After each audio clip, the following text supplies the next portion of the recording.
आज हम बनाएंगे कैबेज के कबाब। जिसके लिए पहले मैंने बंद गोभी ली थी, उसको लेके मैंने इस तरह बारीक बारीक काट लिया था। बारीक बारीक काटने के बाद मैंने एक बर्तन में सारी बंद गोभी डाल ली थी और उसमें मैंने थोड़ा सा नमक डाला था। डालने के बाद इसे अच्छे से हाथों की मदद से मसल लिया था और निचोड़ के इसका पानी सारा एक्स्ट्रा मॉइस्चर निकाल दिया था। उसके बाद जी ये मैंने एक साइड पर रख ली थी। उसके बाद मैंने इसमें बारीक कटी हुई हरी मिर्च डाली थी, मैंने एक डाली थी, आप चाहे तो कम या ज़्यादा कर सकते हैं अपने टेस्ट के हिसाब से।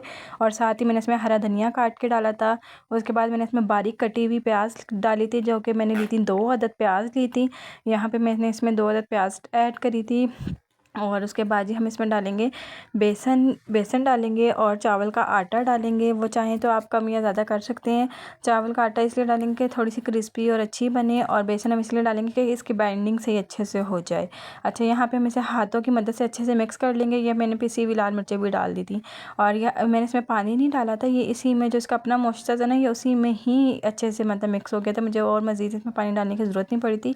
उसके बाद मैंने इसको टिक्कियों की शेप दे ली थी। ऑयल डाल के थोड़ा सा तवे पे मैंने इसे फ्राई कर लिया था, शैलो फ्राई। और उसके बाद जी ये देख सकते हैं, मैंने यहाँ पे जो बकाया का मिक्सचर था उसकी भी जल्दी जल्दी टिक्कियाँ बना ली थी। और ये थी इसकी फ़ाइनल लुक। ये देख सकते हैं हम इसकी फ़ाइनल लुक कितने मज़े की थी और खाने में भी बहुत